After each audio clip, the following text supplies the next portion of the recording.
So, as athletes, this is something you deal with already. And I'm sure, the advice you get a lot of times is just ignore it. Dealing with hate is tough. I'm sure even with as a high schooler, your commitment decision, people had a problem with it. When you have a platform, when people look up to you, there's always going to be people who dislike you for no reason. A lot of times it's no reason. The internet kind of opened you up to that. And so I know a lot of teams in the past and a lot of coaches have said, just stay off social media, avoid it. I don't believe in this. You have the right to have a platform. You have a right to have a voice, to be heard. You shouldn't be silenced.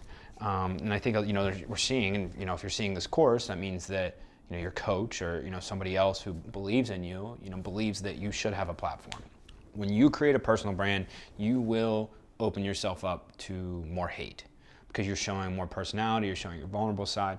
One of the perfect examples is Juju, who plays for the Steelers. Everyone says he doesn't love football because he shows off his life and, that he plays video games and he does all these other things.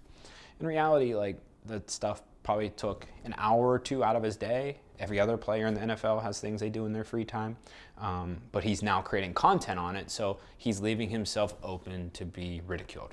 You are going to face hate regardless. It's perfectly justifiable if you are facing hate while being your authentic, genuine self. And when you have a mission, a motivation that is impact driven behind what you do. You're not trying to get followers. You're not trying to just get brand deals.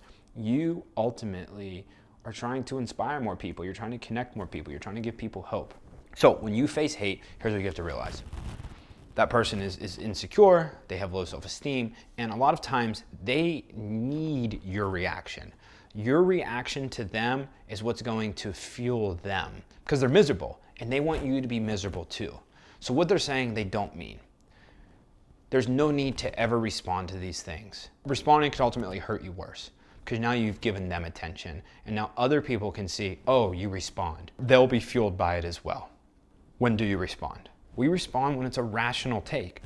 If someone's criticizing something about you that you have a good answer for, that you can come back from a rational standpoint or say something witty that shows that they are actually wrong, that you have proof, that you need to control your own narrative, then that's fine. But never be combative, never be aggressive. Realize these people are losers.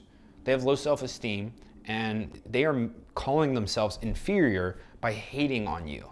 They know who you are, you don't know who they are. Only respond to things if it's positive and you're thanking people for encouraging you or you're adding value, or two, if it's something that you genuinely feel that you need to add some extra insight to. No, that really wasn't the case. Actually, what happened was this. Never show aggression. Remember, this isn't you as a person online. This is your entity. This is your store. This is your brand. Don't respond as the person that's emotional. Respond as the brand.